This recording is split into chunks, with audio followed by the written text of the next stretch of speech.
Bienvenidas y bienvenidos a una nueva edición de Final Abierto. En el programa de hoy vamos a estar hablando de varias cuestiones. En este caso de qué pasa con los adultos mayores, qué pasó durante toda esta pandemia y también cómo viven hoy la posibilidad de volver a revincularse después de la vacuna. Esta semana nos visita el senador Carlos Mauricio Espínola, uno de los dirigentes políticos más referenciados en el sector opositor. Él pone en duda esa y otras cuestiones. Lo único que no pone en duda Carlos Espínola es que va a ser candidato a algo. Charo Escobar es kinesióloga, trabaja en el hospital de campaña, nos cuenta su historia y además, obviamente, una historia de amor y de esperanza, ayudando a los pacientes con su canto.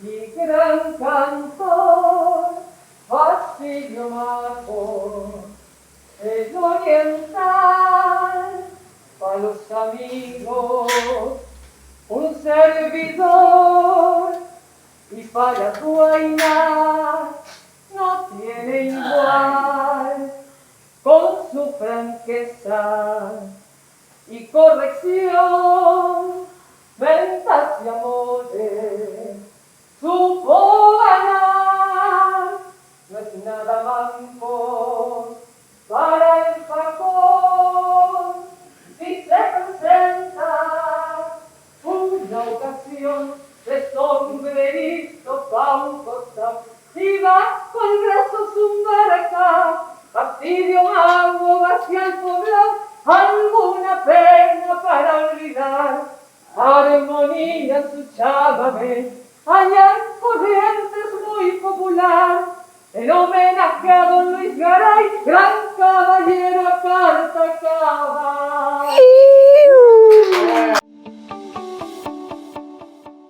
Dicen que hay muchas maneras de hacer frente a los momentos difíciles y a las enfermedades entre esos momentos. Y lo que vimos es una de las formas de pasar el día a día que hoy por hoy es inevitable. Hay que pasarlo. Y cuando uno puede elegir las maneras en que lo hace, ¿no? Entonces vamos a repasar un poco esa historia de cantarle a la adversidad y de ir asumiendo de esa manera. ¿Cómo estás? Gracias por venir. Hola, ¿qué tal? ¿Cómo estás? Bueno, contanos por favor ese momento, después iremos desandando, pero ¿por qué le cantás a la gente? Primero porque me encanta cantar y segundo surgió por un paciente que venía del interior y estaba muy depresivo, no tenía ganas de colaborar con las actividades que pedimos de kinesiología. Le pedí, por favor, hacé lo que necesitamos para que te recuperes y me dice, pero yo necesito mi radio, necesito mi chamamé. Y digo, yo puedo solucionarte eso cantándote un chamamé. Y es como que se le abrieron los ojitos y me puso todo de él y hizo su actividad. Y le digo, me mira y me dice, ¿y dónde está el chamamé? Entonces, bueno, puse todo de mí, ahí me tocó a mí, y puse todo de mí y dije, bueno, le voy a cantar el chamamé. Y ahí la sala es como que, pero la doctora cantó el chamamé, la kinesióloga cantó el chamamé. Y ahí lo tomé como rutina de terminar mi tarea y cantar un chamamé en cada sala. Cuando muchas veces, y lo hemos visto en películas incluso, ¿no? Es la importancia de cuando alguien tiene que someterse a un tratamiento o está bajo estas situaciones de estrés, poder tener no solo alguien que le cante, sino alguien que lo mire como persona, ¿no? Sí. ¿Cómo es ese día a día de encontrarte con personas que verdaderamente están solas, asustadas, pasando por una enfermedad? Y es medio complicado porque nosotros con este tema de que estamos todos con este traje, ellos solamente nos ven nuestros ojitos. Las veces que aparecemos dice, doctora, no, yo soy la kinesióloga, yo soy la enfermera, o sea, ellos no saben ni quiénes somos. Siempre nos presentamos, le decimos, soy la kinesióloga, soy fulana de tal. Usted cuando vino ayer te dice, por ejemplo, no fui yo, o sea, todos somos gemelos. Entonces, como muy difícil acercarte mucho al paciente para la contención. Entonces, con el canto es como que yo les abrazo a esos 25 o 30 pacientes que hay por sala, es como que me es más fácil a mí con el canto poder decir, bueno, a todos juntos.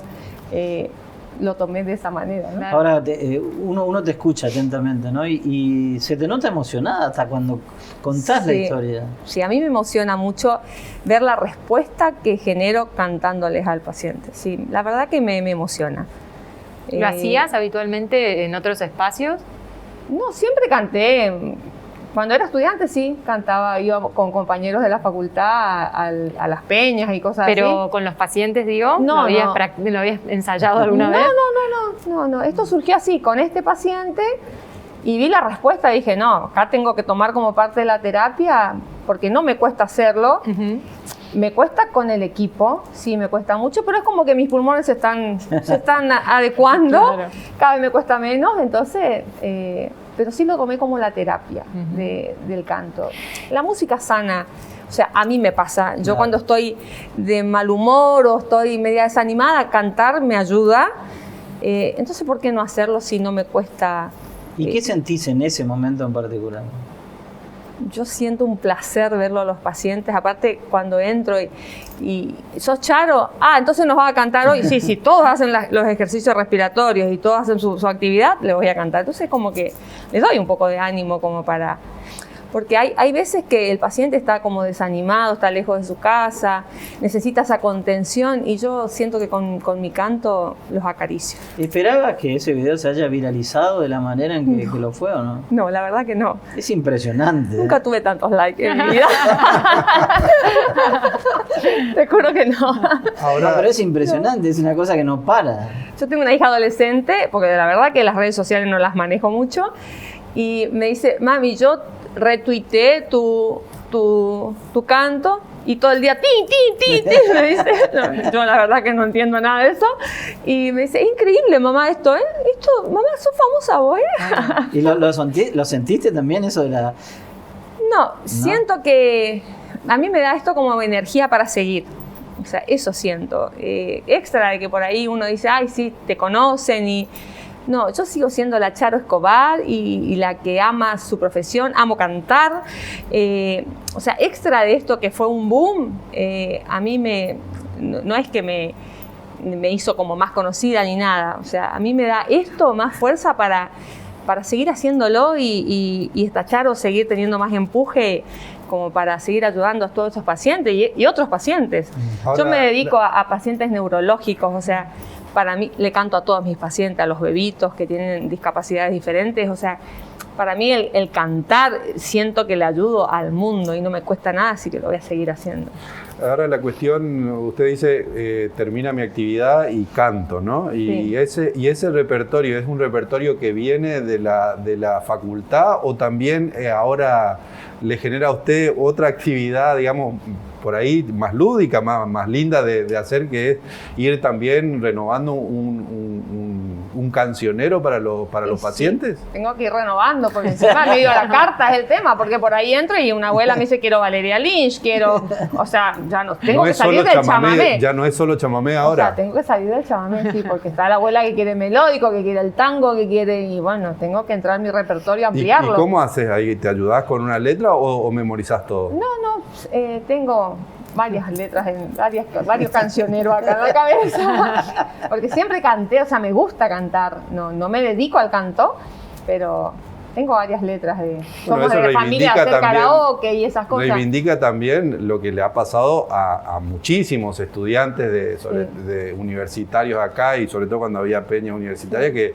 era también una actividad salir el fin de semana y bueno, y generar eso del canto, claro. Y ahora que tenga esta utilidad, digamos que hay una serie de resignificaciones también muy interesantes ahí. No, si dentro de poco me van a dar una pista al celular, tipo YouTube, y voy a tener, viste, ahí un karaoke. Una transmisión en vivo, porque no desde la sala. Un karaoke. Ahora, hablemos, Charo, de la actividad. Vos decías recién, nos vamos presentando porque solo nos ven los ojos, sí. Pero la actividad de los kinesiólogos y las kinesiólogas es justamente de poner el cuerpo sobre ese otro cuerpo, ¿no? Sí. ¿Cómo hacen para poder seguir haciendo lo que les corresponde en la profesión, teniendo en cuenta los cuidados? Nosotros lo que hacemos son ejercicios respiratorios inmovilización al paciente que por ahí le cuesta movilizarse porque son mórbidos o tienen dificultades porque están dependiendo de oxígeno.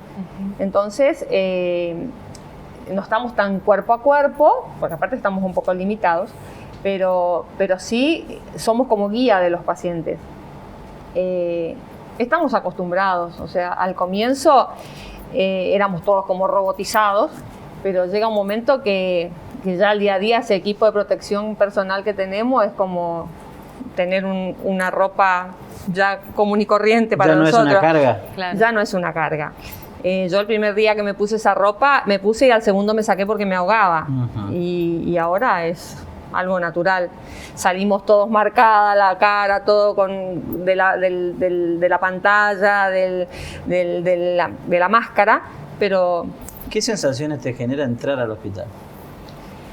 El primer día que fui al hospital sentí un pánico que no te puedo explicar. Cuando a mí me convocaron al hospital de campaña, yo dije, no, esto no es para mí. Me inventé 80.000 patologías habida y por haber que tenía para que me digan, no, vos no sos apta para el hospital de campaña.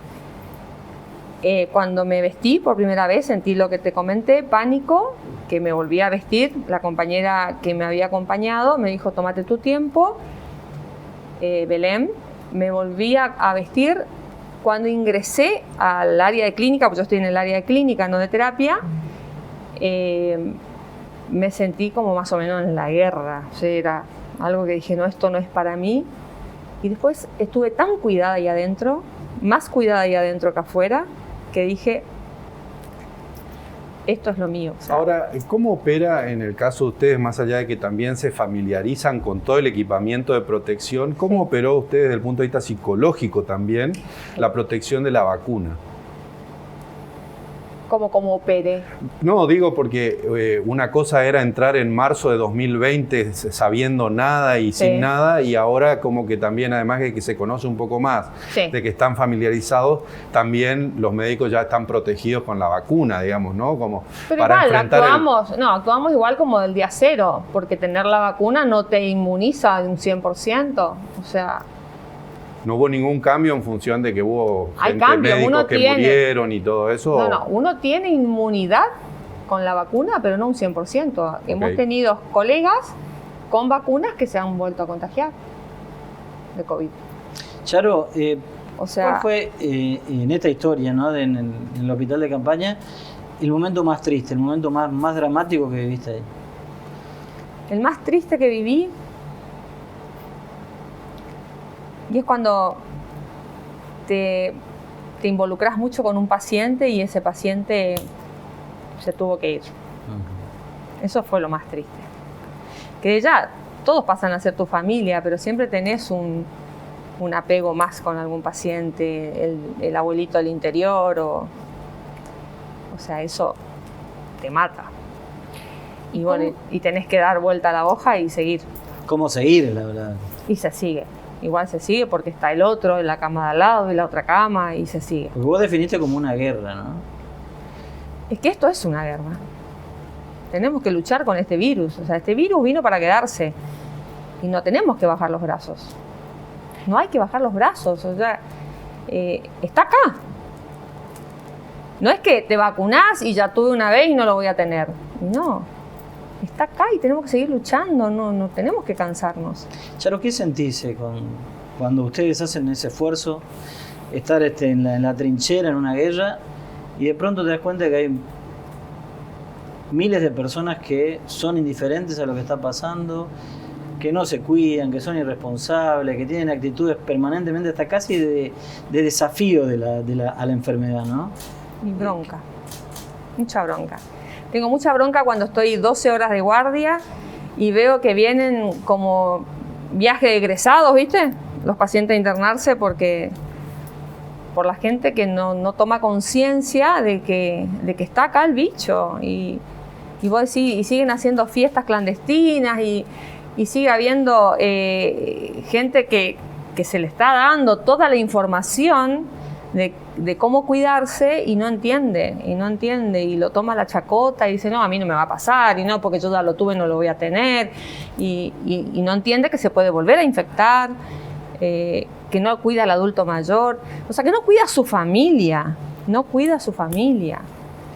Charo, ¿se prendieron otros y otras en el hospital a cantar? ¿Tenés enfermeras que te siguen y otros kinesiólogos? Sí, estuve de guardia ayer y estuve cantando en una sala y termino de cantar una parte, porque no termino de cantar todo un tema. No. Y viene un chico del interior y me dice, ¿puedes cantar una partecita más que voy a bailar con una enfermera? O un chico que no tenía aporte de oxígeno. Y se puso a bailar con la enfermera y bueno, estaban ahí, o sea, ha bailado médicos y cantan, también hay pacientes que cantan, hacemos dúo con pacientes. Los que pueden, cantan. Sí. Muchísimas gracias por haber venido. Muchas gracias a ustedes. Siempre hay maneras de hacerle frente a la adversidad y una es cantando.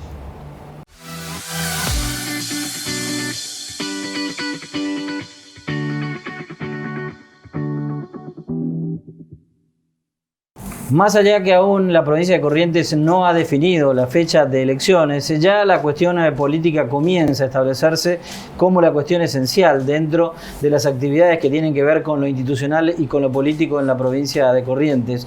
Los nombres se comienzan ya a estar en la cancha, ¿no? Ya comienza a develarse quiénes van a ser los candidatos, sobre todo los premios que podríamos denominar mayor hoy en la provincia de Corrientes. El tema de la gobernación, el tema del gobernador y el tema de intendente y vice aquí de la capital. Pareciera como que ya la cuestión comienza a definirse, lo de Tassano y Lanari pareciera ser a esta altura ya como una cosa juzgada, ¿no? En principio sí, aparentemente Tassano va a repetir como candidato de Encuentro por Corrientes y bueno, y la cuestión también que parece que ya está saldada dentro de Encuentro por Corrientes tiene que ver con la candidatura de Gustavo Valdés. Lo que quedaría por definir en el caso de Valdés es quién acompaña en la fórmula y en el caso de Tassano, si Lanari va a repetir, pareciera ser que va a ser así. De todas maneras hay que ver qué es lo que pasa porque otros socios que en principio manifestaron cierta molestia por cómo se distribuían los espacios, después como que bajaron los decibeles, ¿no? Y hay que ver si eso no está indicando también de que, bueno, avisaron, pero que las conversaciones políticas ya empezaron a fructificar también, porque hay conversaciones de todos los tenores y de todos los partidos, ¿no? Claro, me armo para la paz como si estuviese en guerra, ¿no? Exactamente. Claro. Es un poco la lectura que hacemos, y eso hace referencia a lo que por allí eran las aspiraciones tanto de Pedro Cassani como de Gustavo Canteros. Ahora, ¿dónde quedaron las distintas cuestiones que estuvimos hablando, incluso acá durante este tiempo, con los invitados e invitadas que vinieron? Por ejemplo, ¿qué pasa con aquella posibilidad de candidatas, ¿no? Mirando, apareciendo ahí en esos lugares? ¿Qué pasa con el recambio generacional? Así como vienen las cosas, no habría tales cambios, ¿no? No habría. De hecho, cuando uno mira el abanico de posibilidades electorales, estamos hablando de dos frentes, ¿no? Más allá de que se sigue insistiendo, Colombia lo ha hecho durante el fin de semana, la posibilidad de una tercera y hasta insinuó una cuarta fuerza electoral.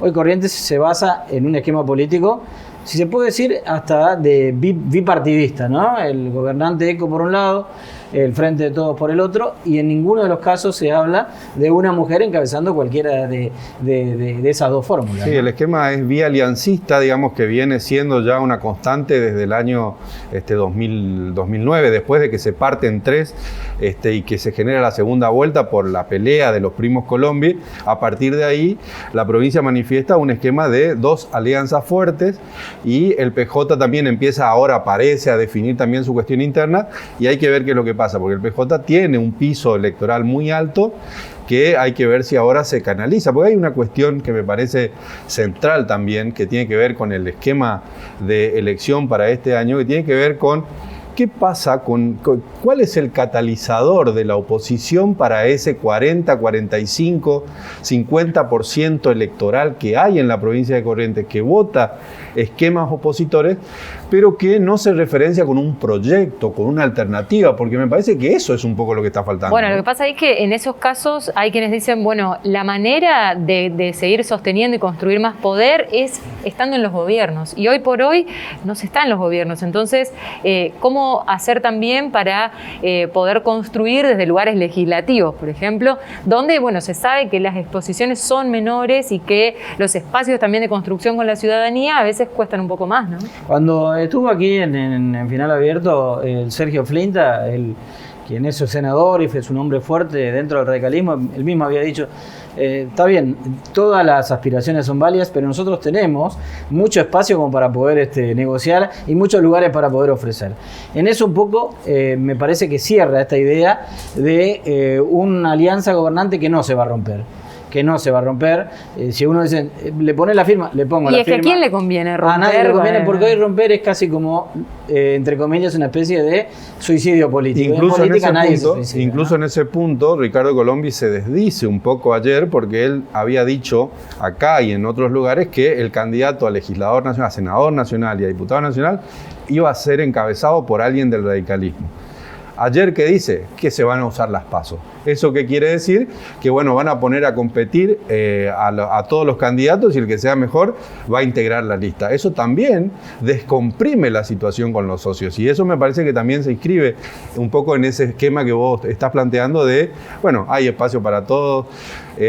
Recordemos también lo que dijo Pedro Brayar acá la semana pasada, ¿no? O sea, nosotros, los referentes de los distintos espacios, hemos sido protagonistas, somos protagonistas, entonces como que le bajó un poco el precio a todas las otras aspiraciones, ¿no? En síntesis, lo que es ECO, me parece que las cartas ya están muy claras, están echadas sobre la mesa. Va a ser candidato a gobernador buscando la reelección Gustavo Valdés, y para la capital la fórmula Tassano-Lanari. Me parece que lo que queda abierto, y me parece que es el premio que hoy, el premio mayor hoy en ECO, es quién va a acompañar a Gustavo Valdés en esta fórmula para las elecciones de este año. Bueno, que si volvemos otra vez a las declaraciones, la mayoría concuerda o acuerda de que es una competencia del candidato a gobernador elegir quién sería el vice. Pero me quedó esta pregunta, me quedé pensando en realidad en aquella pregunta que hizo Cassani cuando estuvo de decir, bueno, hay cosas que tenemos que revisar, ¿no? Cuando estaba marcando sus disidencias, no hablo para el grupo chico, quiero pensar en la gente, yo recorro. Bueno, ¿dónde quedan esas inquietudes? ¿Dónde queda ese lugar para el análisis, para la autocrítica? ¿Habrá autocrítica en ECO de cara a un nuevo gobierno? Quedan en la fotografía, porque en la política las fotografías hablan mucho más que las palabras. Y esa fotografía que ustedes están viendo ahora mostraba a Pedro Cassani en la comitiva del gobernador Gustavo Valdés recorriendo los esteros de Liberá. Esa fotografía responde tu duda, diciendo, bueno, más allá de todo lo que se diga, en público el acuerdo ya está, esto ya está definido. Y bueno, lo único que falta ahora es ir definiendo algunos lugares que no hacen, obviamente, a la cuestión de justamente quién va a ser el candidato. Y ahí también, en esa recorrida, también, si vamos a la fotografía, también se ven mujeres, ¿no? Entonces, ahí habría que ver, porque es verdad. Mujeres para la foto. Mujeres, y bueno, por eso, habría que ver qué es lo que pasa y cómo se generan esos espacios, cómo se termina distribuyendo también el espacio de poder. Y como decís vos, que a mí me parece que es central y que excede a la cuestión del cupo o de la igualdad, que es que, bueno, todas estas cuestiones, los debates sociales, digamos, de la paridad, de la igualdad, del voto joven, pero también de qué provincia queremos, habría que ver si eso se pone sobre la mesa cuando la oposición logra estructurar un esquema, digamos, porque si no, otra vez estamos eligiendo, pero estamos eligiendo sobre cosas seguras y sobre una agenda de gobierno que no se discute, ¿no? Y en esas discusiones que pueden darse para ver quién va a ser el compañero de fórmula de Gustavo Valdés, algo aquí lo planteaba en este mismo lugar el doctor Ricardo Colombi. No descarten que la fórmula de ECO sea íntegramente compuesta por radicales.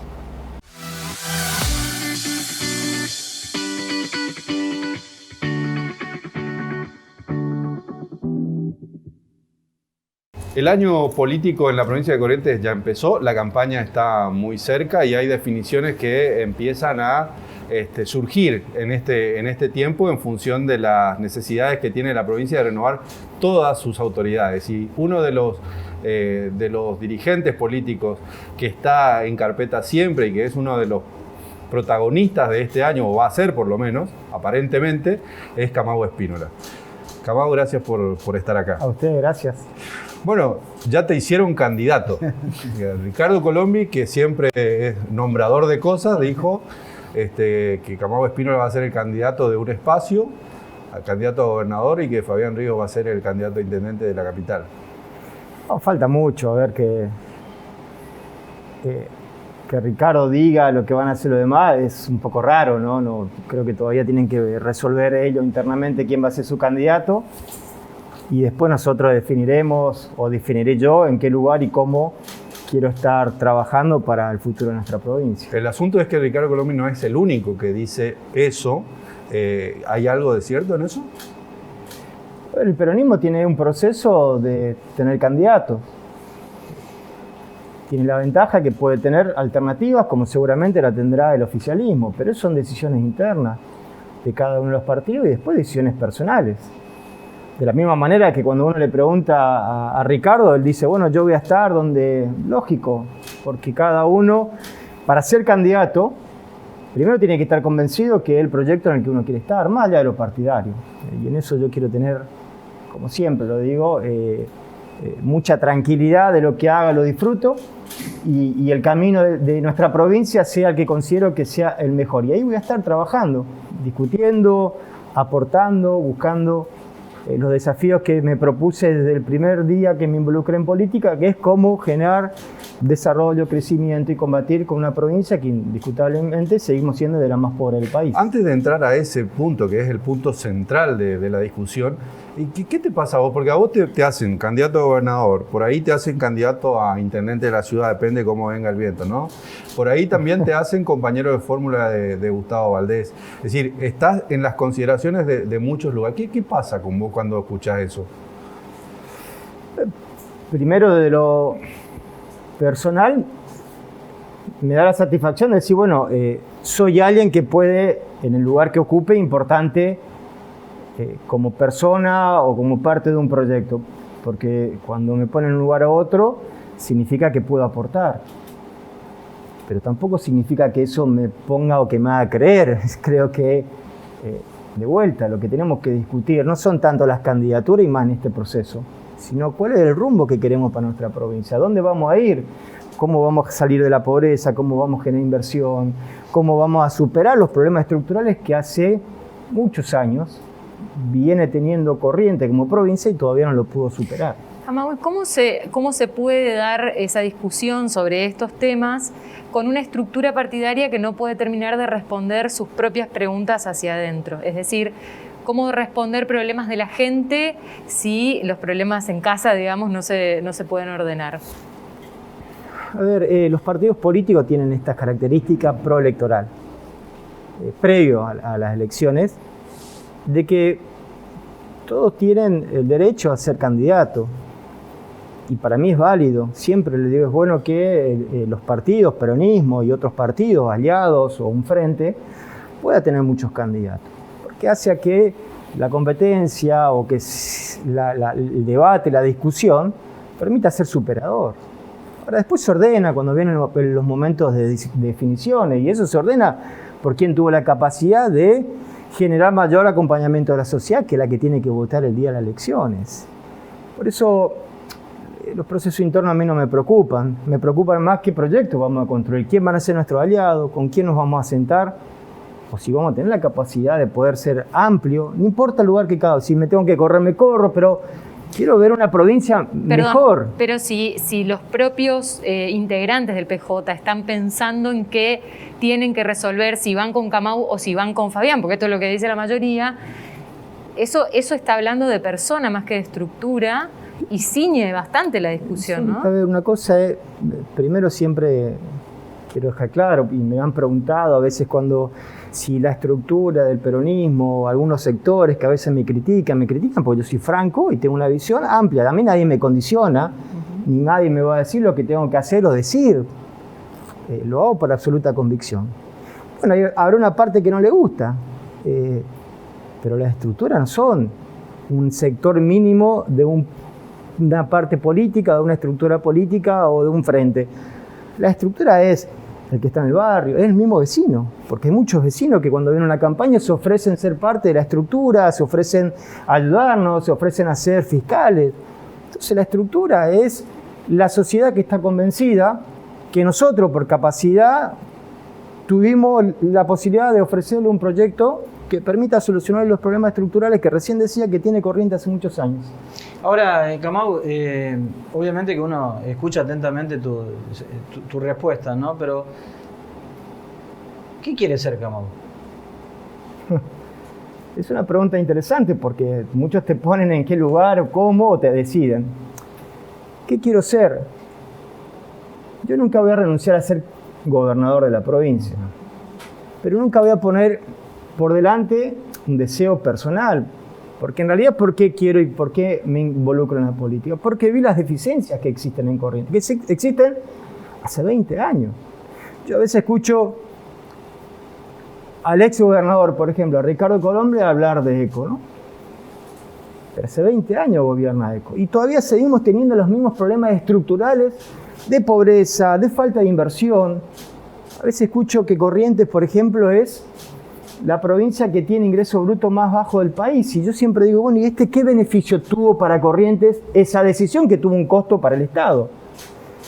¿Que es una buena medida? Probablemente. Ahora, ¿qué hace falta en Corrientes? A partir de este debate de ahora, de un proceso que va a necesitar sí o sí nuestra provincia y la política en general, tiene una mirada distinta, es decir, cómo estos beneficios que creíamos que iban a ser buenos no fueron eficientes, y cómo hacemos a partir de esta nueva etapa electoral, gane quien gane, generar los instrumentos necesarios para que haya más inversión, porque el Estado no aguanta más. Está bien, pero digo, Camau hoy, ¿quiere ser candidato a gobernador este año? Yo no renuncio a ser candidato, lo que sí te digo... Pero este año, ¿querés ser candidato? Yo no me bajé de ninguna candidatura.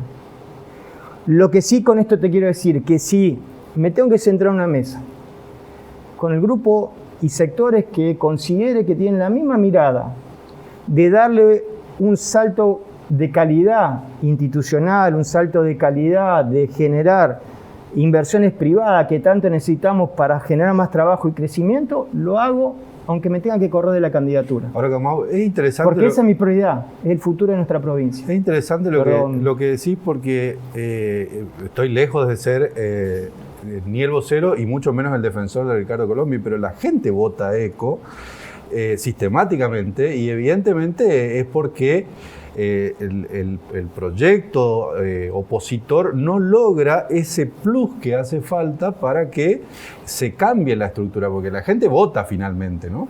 Sí, yo no quiero entrar en el debate de si está bien o está mal. Digo, eso cumple un ciclo. Y para mí hoy necesitamos darle un impulso con otras características a nuestra provincia. Ok, ¿cuál sería eso? Ahora, puede ser, sí, yo te puedo también considerar que hemos hecho una gran elección en las últimas dos que me tocó ser candidato. Y hay una gran parte de la sociedad, casi la mitad de la sociedad de nuestra provincia, que no está de acuerdo con un sistema estructural que depende mucho del gobierno provincial. ¿Por qué? Porque es un alto porcentaje de la sociedad que depende del Estado. Esté bien, esté mal, yo digo, no quiero entrar en un debate todavía profundo de esa característica. Lo que sí digo es, está claro que Corrientes es de la provincia más pobre, lo reconocemos todos, la vemos, los índices, los porcentajes. ¿Qué vamos a hacer para poder revertir esto? Okay, pero ahí... Y las cosas buenas las podemos tomar, pero todavía no logramos romper esa barrera. Y es ahí donde tenemos que juntarnos todos, todos los sectores políticos, antes de las elecciones para debatir cada uno qué idea tiene, y después de las elecciones para ver cómo uno puede aportar. Bueno, si no querés entrar todavía a la cuestión de fondo, la cuestión formal, hay algunos dirigentes del PJ que dicen, para salir a enamorar o para salir a presentar un proyecto, hay que referenciarse con algo o con alguien. Y también ahí el PJ está como retraído, es decir, no tiene una referencia ni estructural y tampoco todavía tiene los candidatos. Entonces es como que, y la elección está cerca, ¿o cómo lo ven ustedes? Los candidatos son los que terminan definiendo un proceso. Por eso es importante que cada uno de los sectores pueda construir candidatos para que después cuando nos juntemos podamos hacer una alternativa real a la sociedad con los diferentes relatos o con las diferentes posiciones que tiene un frente amplio, ¿no? A mí me ha tocado tener en las últimas elecciones sectores que eran de derecha, sectores que eran de izquierda, para encontrar el equilibrio que se necesita. Y también por eso fue un gran éxito cada una de las elecciones donde me tocó gobernar. Hoy en la última elección, gobierno nacional en contra, gobierno provincial en contra, veníamos de una derrota de la capital y hemos logrado sostener un nivel de porcentaje electoral muy elevado, cuando todos creían que nos íbamos a caer. ¿Por qué? Porque hay un sector de la sociedad que no deja de soñar con una provincia distinta y hay otros que por ahí ven, nos animan. Entonces, este es el momento donde todos nos tenemos que animar a decir, bueno, ¿cuál es las alternativas posibles que tiene Corrientes para salir adelante. Ahora, y ahí voy a estar discutiendo y ayudando del lugar que me toque. Si me toca ser gobernador, bárbaro, convocando a toda la otra parte, convocando a Gustavo Valdés, con quien tengo una excelente relación. Si no me toca gobernar porque la sociedad lo elige, estaré como ahora, dispuesto a ayudar y a colaborar como siempre lo hice. Camau, hablaste de Gustavo Valdés, ¿no? Y has dicho una excelente relación. Pregunto, Gustavo Valdés se viene y te dice, quiero que seas mi compañero de fórmula. Eso no pasó, Carlos. A ver, y volvemos a lo que siempre me preguntan. Me sentaré a hablar con él, a decir, bueno, ¿cuál es con él, con cualquier otro sector? Decir, bueno, ¿qué vamos a construir para Corrientes? ¿Pero descartás esa posibilidad? Yo tengo diálogos con todos. ¿Y es una decisión personal o es una decisión que también se pone a consideración del partido? Lo que me preguntan es como que yo te diga, yo me junto con Gustavo, le digo, che, Gustavo, ¿estás dispuesto a acompañarme una fórmula? Que el diálogo y que la reunión puede existir. Que es un proyecto que convoca a todas las partes y nos sentaremos a hablar. Puede ser una decisión personal, por supuesto, puede ser una decisión personal. ¿Dónde quiero estar? Eso. Y vuelvo, lo que siempre vengo, por lo menos en las preguntas que me dijeron, yo quiero lo mejor para Corrientes. Y si en algún momento tengo que dar un paso dentro del peronismo, dentro de un frente que quiera trabajar para que a Corrientes le vaya mejor y podamos discutir estos problemas estructurales, lo voy a hacer, porque si no, me estoy engañando, decir, ¿por qué yo estoy acá? ¿Por ser gobernador o porque quiero un futuro mejor para Corrientes? Yo eso tengo clarísimo. Estoy acá porque quiero, desde la política, de involucrarme, como siempre digo que hay que involucrarse, discutir un futuro mejor, donde haya inversión privada, donde haya un Estado que genera tranquilidad y transparencia para que haya inversión, donde podamos tomar medidas para que no sea el Estado quien sostiene al sector público, al empleado público, sino que a los hijos de los empleados públicos no tengamos que ver cómo se van de nuestra provincia, al contrario, generando fuente de trabajo, educación y herramienta para que crezcan. ¿Te sentís dentro del peronismo o no? Siempre estoy dentro del peronismo. Yo cuando me involucré en política no estaba afiliado a ningún partido. Luego ganamos la ciudad, fui intendente, me afilié al peronismo porque sentía y creo, y lo he demostrado en mi gobierno, que tengo una mirada política que tiene o de gestión muy parecida al peronismo. Ahora, hay muchos de otros partidos radicales que también tienen mirada parecida al peronismo, como también hubieron peronistas que no tuvieron forma de gobernar como debería o dicen las banderas del peronismo. Entonces, Camau, estás sugiriendo que si no se dan las cosas, una de las posibilidades es que vos encabeces lo que se está hablando también, un tercer espacio con distintos, abrevando de los distintos sectores que conforman los dos grandes frentes hoy. Yo creo que todavía, mala situación que hoy estamos de la pandemia, donde la sociedad está muy harta de tanta pelea, de estas confrontaciones que todavía cuesta entender, y lo digo yo, estando en la política, digo, ¿hacia dónde vamos? De acá a las elecciones pueden pasar muchísimas cosas. No descartás nada. De acá a las elecciones pueden pasar muchísimas cosas, donde haya un hartazgo de la sociedad, donde todavía no tenemos fechas definidas porque las PASO todavía se está debatiendo y hay que ver si la postergamos, si la suspendemos. Hay que ver cómo llega la pandemia, los niveles de contagio. En esto a todos nos preocupa porque indudablemente la segunda ola está ingresando con nuevas cepas, con cepas que son complejas. Entonces todavía de acá a las elecciones pueden pasar muchísimas cosas. Y en esto yo voy a ser sumamente prudente y voy a tener todos los cuidados que sean necesarios. ¿Estás conversando con Gustavo Valdés o no? En este tiempo he conversado, estuve con él en otras oportunidades por cuestiones de gestión, pero nunca hablamos sobre esto que me preguntaste en una mesa a discutir qué voy a hacer. No, somos respetuosos. Podemos hablar si tiene idea de cuándo va a ser la fecha electoral, si cómo va a ser, pero de lo institucional. Pero muchas veces ustedes compartieron el modelo de provincia que quieren. Sí. Por lo menos lo han dicho hasta públicamente. Sí, y después de las elecciones y durante este proceso tenemos que estar juntos trabajando para la provincia. Y eso no quita a que podamos competir. Eso no quita que no nos podamos sentar en una mesa y decir, bueno, si compartimos ciertas cuestiones, ¿quién puede aportar o de qué manera? Porque si no entramos en una discusión de la política destructiva, donde parece que querés que al otro le vaya mal. y yo no quiero que le vaya mal. Siempre digo, quiero discutir sobre una provincia que crece y si me toca hacer la oposición, ofrecer cosas que sean mucho mejor a lo que el gobierno le está llevando adelante si son eficientes. Sin entrar en esa discusión destructiva, como decís, ¿qué cosas te diferencian del proyecto de Gustavo Valdés?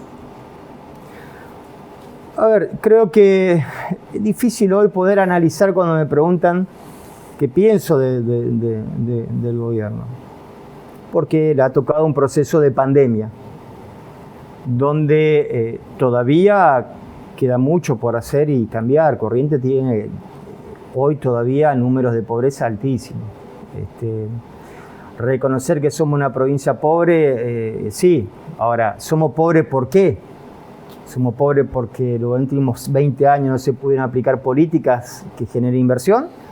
¿O somos pobres porque estructuralmente no tenemos capacidad? Y para mí, al contrario, es una provincia que tiene un potencial enorme desde el turismo, productiva, hay que generar, somos de la mayor forestación o territorio forestal de la Argentina. Tenemos potencial para crecer un montón. Bueno, todavía creo que no tuvo el tiempo, vaya a saber por qué, de darle ese impulso o no tuvo impacto. Ahora, en muchas cosas coincidimos.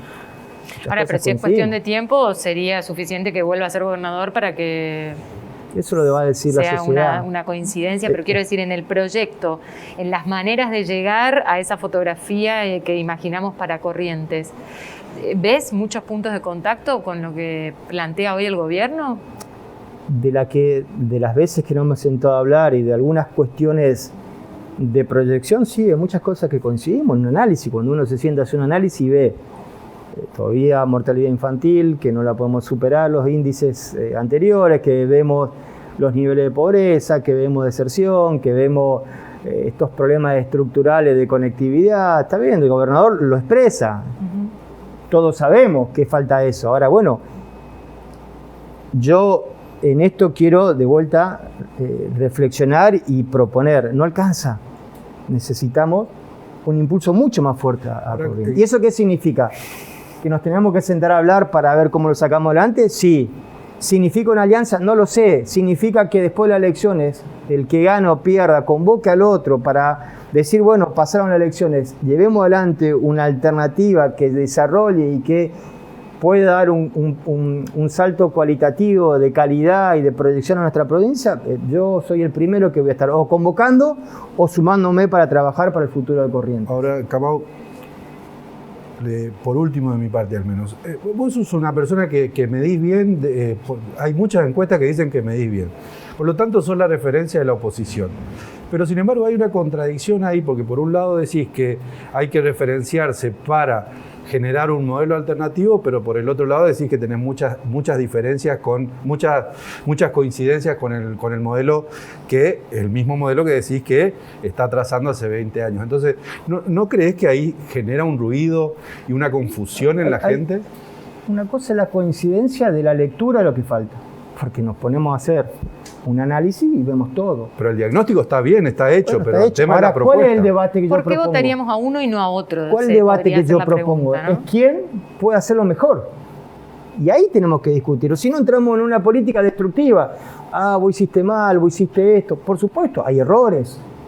Hay errores. Ahora, ustedes saben que yo vengo del mundo del deporte, donde acá todos éramos buenos y competía y ganaba el que era mejor. Bueno, ahí quiero entrar. Es decir, ¿quién es el que puede ofrecer a la sociedad un proyecto que sea superador? Porque el análisis lo tenemos todos. Todos sabemos que Corrientes es pobre, todos sabemos los problemas estructurales. Ahora, ¿quién tiene la capacidad de formar equipo, de convocar a todos los sectores para que le demos un salto que hace mucho tiempo soñamos los correntinos?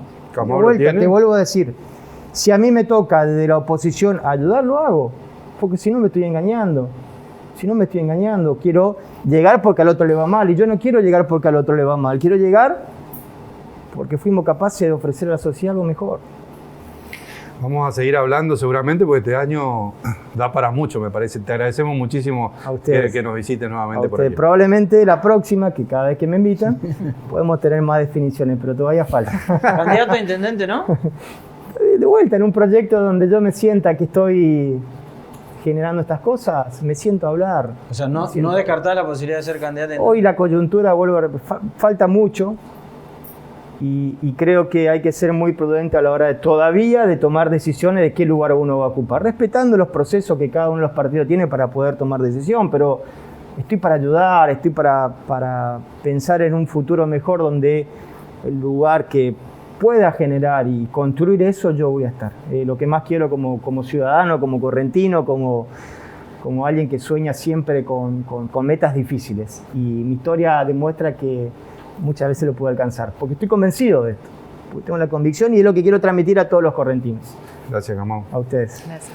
Con nosotros el senador Kamau Espínola, uno de los referentes del espacio opositor en Corrientes y esperando por definiciones de aquí a las elecciones.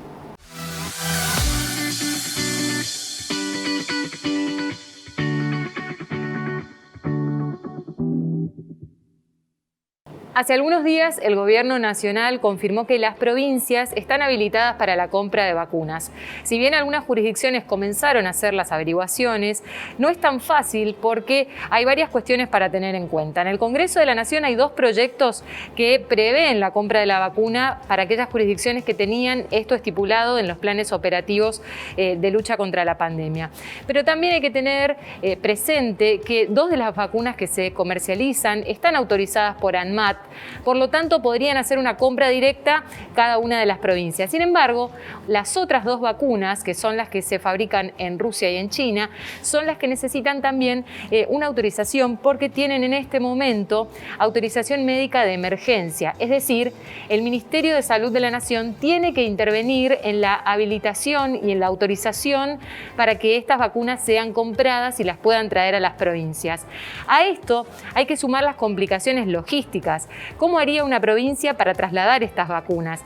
Saben ustedes, porque lo seguimos en los diferentes medios y también en las redes sociales, que cada vez que hay un envío de vacunas se hace un operativo logístico muy complejo para poder traerlas al país. En este caso, cada provincia debería asumir este operativo y estos costos de traslado, por lo tanto sería bastante complicado.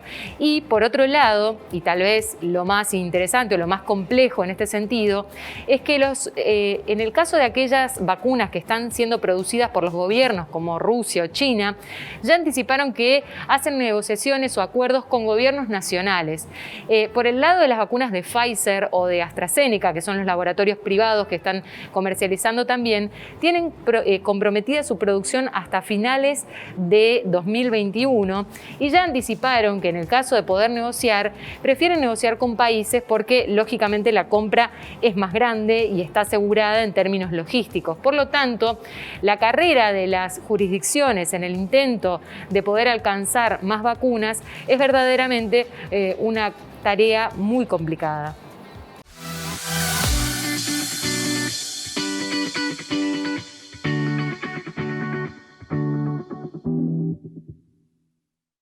Uno de los temas que nos venimos preguntando desde que comenzó la pandemia es qué pasa con las personas mayores, primero porque decíamos no pueden salir de sus casas todo el año pasado, después vengan a las consultas médicas, por ejemplo, porque tampoco pueden dejar pasar tanto tiempo, entonces entre esas idas y venidas las personas mayores tenían que tomar decisiones y que muchas veces esto ha afectado de diferentes maneras. Por eso vamos a hablar con una especialista en psicogerontología para ver, bueno, cómo se tramitan estas cuestiones. ¿Cómo está, Flavia? Gracias por venir. Bueno, muy bien. Y gracias por la invitación y por instalar la temática en este espacio que es tan importante y puede llegar a tantas casas. Así que gracias. ¿Cómo encontrás hoy a los adultos mayores después de haber pasado un año de pandemia con todo esto que estaba diciendo recién? Bueno, en realidad, como decías recién en la apertura, fue un año bastante con mucha incertidumbre, se transitó con mucho miedo, con muchos temores, pero a nivel general, ¿sí? A nivel general, en todas las edades hubo una disminución en cuanto a la cantidad de consultas médicas, ¿sí? Y principalmente se vio también en las personas mayores. Y uno dice, bueno, realmente esto no es casual, ¿sí? Estábamos frente a una situación en la cual se configuró el espacio, digamos, de las personas mayores como un grupo de enorme riesgo, ¿sí? O sea, sí, ellos podían llegar a tener COVID, podían llegar a morir, porque eso justamente eran las estadísticas que marcaban los países que iban como más avanzados en su pandemia. Y realmente esto generó cierto temor y acatamiento al quédate en casa, ¿sí? Entonces, configuró un espacio para las personas mayores donde se puso el foco en la vulnerabilidad biológica, ¿sí? Quedó como homogéneo el grupo de personas mayores, tienen que quedarse más que nunca en su casa, y se borraron las diferencias. Siempre desde la psicogerontología o desde la gerontología en general hablamos que no existe un tipo de vejez, sino diversidad de vejeces. Claro. ¿Sí? Cuanto más grandes somos, más diversos somos. Entonces se borraron las diferencias, porque podemos pensar en vejeces autónomas y autoválidas, que deciden, que siguen activos, que trabajan, que tienen proyectos de vida y que ahora tenían que vérselas en su casa por una cuestión de edad y por una cuestión del organismo en la reacción ante el virus o el miedo de lo que podía llegar a ocurrir. Personas que también tenían algún tipo de necesidad de alguna asistencia, ¿sí? Que si bien podían seguir tramitando diversas cuestiones, necesitaban alguna asistencia. Otras personas que también tenían una dependencia, ya sea física, ¿sí? O cognitiva, y que necesitaban de la presencia de otros. Y con el COVID también se limitó la posibilidad de contar con este otro, ¿sí? Y también muchas personas mayores viven en situación en sus casas, en sus departamentos, de forma, digamos, solas, ¿sí? Algunos con alguna familia, pero muchas personas mayores viven solas, a diferencia del imaginario social que piensa que muchos están viviendo con las familias estas ampliadas, claro, o en residencias. No, muchas personas vivían solas, muchas solteras, ¿sí? O viudas, entonces también con la dificultad de poder contar con otros, ¿sí? Ahora, doctora, sobre todo en la primera parte de la pandemia, sí, quedó como en evidencia eso de las distintas vejeces, ¿no? Porque la gente que tenía, que era autónoma, era como que se sentía encerrada en su casa, ¿no? Totalmente. Ese sería una reacción. Exacto. Y la otra después es dada en un primer momento, ¿no? Bueno, si vamos a morir, todos vamos a morir, pero si el virus nos va a acelerar, sí, ese proceso, ¿por qué me quitas mis nietos? ¿Por qué me quitas mis afectos? Exacto. ¿Cómo eso fue evolucionando también, no? Sí, eso creo que en todos fuimos atravesando por diferentes momentos en la pandemia. Al principio de un acatamiento absoluto, y después de diversificar formas de contacto. Después muchos quedaban fuera de la posibilidad de diversificar a través de no tenían tecnologías como para poder contactarse con los nietos, extrañaban muchísimo.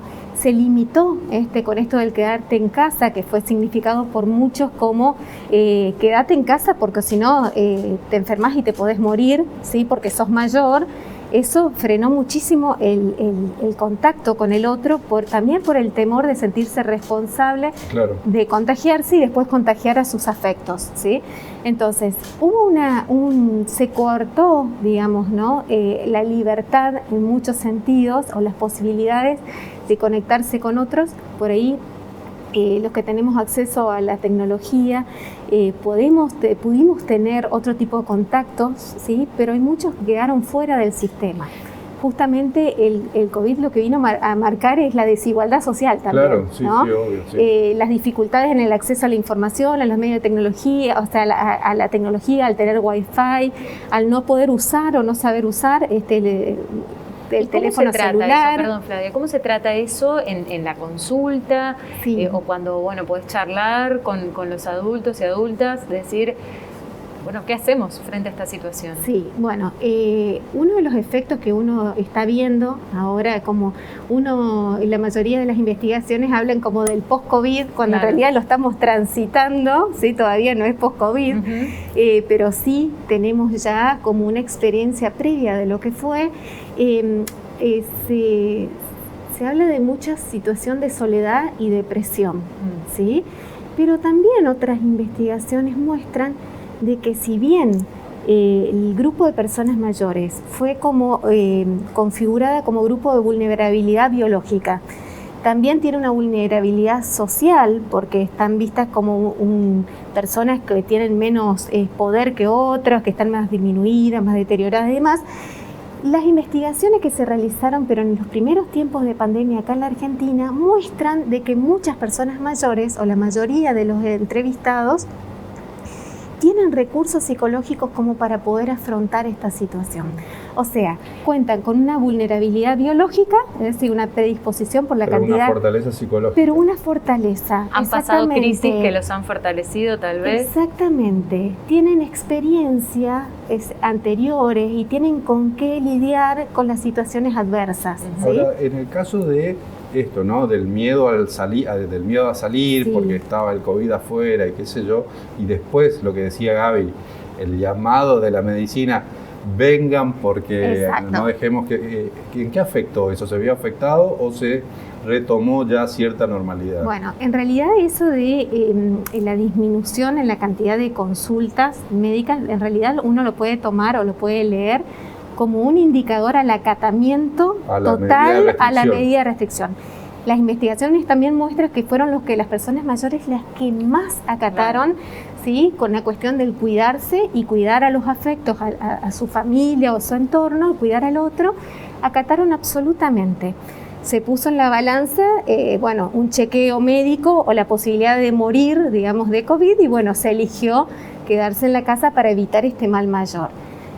Todo esto fue un proceso de construcción de comportamientos que uno tenía, digamos, claro, en relación a la asistencia al médico y demás, y una construcción nuevamente de una nueva forma de encontrarse con el médico. Porque no solamente las personas mayores tenían miedo de asistir a la consulta por el temor a contagiarse, sino que también el sistema estaba adaptándose a lo que se iba decidiendo, y los turnos se iban espaciando, entonces el control médico pasaba para mucho más adelante, la situación era incierta, la forma de pedir los turnos también era todo virtual y demás, muchos quedaban afuera, no todos, porque hay un montón de personas mayores, y eso también lo vimos en la pandemia, que han aprendido a utilizar las tecnologías para poder vincularse, hacer las conferencias virtuales, videollamadas o grupales y seguir conectado con la vida. Pero muchas otras personas no. Entonces han empezado a depender de sus hijos para pedir un turno. Incluso también estamos como experimentando una prolongación de la vida, ¿sí? Una longevidad. Entonces cada vez se vive más tiempo y cada vez más personas son mayores de 60 años. Entonces una persona de 80 o de 90 tiene hijos de 60 o de 70. Entonces a la hora de ir o buscar este acompañamiento a las consultas, eran dos personas mayores, claro, exactamente, que se iba una doble dificultad. De todas maneras, por lo que dice, podemos ver el vaso medio vacío, pero también podemos ver el vaso medio lleno, ¿no? Hay cosas muy positivas que se pueden rescatar de acá. Absolutamente. La pandemia, creo que eso es lo que dejó, ¿sí? Fue como una radiografía que tornó visible dificultades que ya venían existiendo, incluso la situación del banco que había pasado al principio de la pandemia, que eso hizo que se readapte o se repiensen las estrategias justamente para las personas mayores. Todo esto generó un inmenso aprendizaje, pero para todos, ¿sí? Desde las instituciones, ellos también a nivel familiar, y también muchos de ellos descubrieron que contaban con recursos como para poder hacer frente a esta situación. Encontrarse con los nietos de otra forma, seguir extrañándolos enormemente, ¿sí? Porque no se podían abrazar, pero por lo menos al menos poder verse, ¿sí? Encontrarse, eso que tanto uno extrañó. ¿Diferencian algo en cuanto a la vacuna? La vacuna es un antes y un después. La vacuna era como el encierro hasta que aparezca la vacuna, porque la vacuna no solamente lo que hizo fue prevenir de alguna manera, o lo que hace es la prevención, sino lo que permite es la posibilidad o la esperanza de volver a vivir, de volver a conectarse con grupos de pares en el centro de jubilados que se cerraron, poder conectarse también con el centro de día, con los pares, con los encuentros con los otros, y con la familia y con los nietos. Esa es una de las cosas que más se ha extrañado, es el encuentro con los nietos, aquellos que los tienen, ¿sí? y aquellos que no los tienen, el encuentro con pares y el encuentro con otros y poder encontrarse con otras personas que hacen a su red de apoyo tan importante para seguir sosteniéndose. Muchísimas gracias, Flavia. Gracias a ustedes por la invitación. Estuvimos hablando acerca de cómo es ser adulto en un contexto de pandemia, en esta pandemia en particular, después de haber transcurrido un año, cómo se vive hoy esta situación.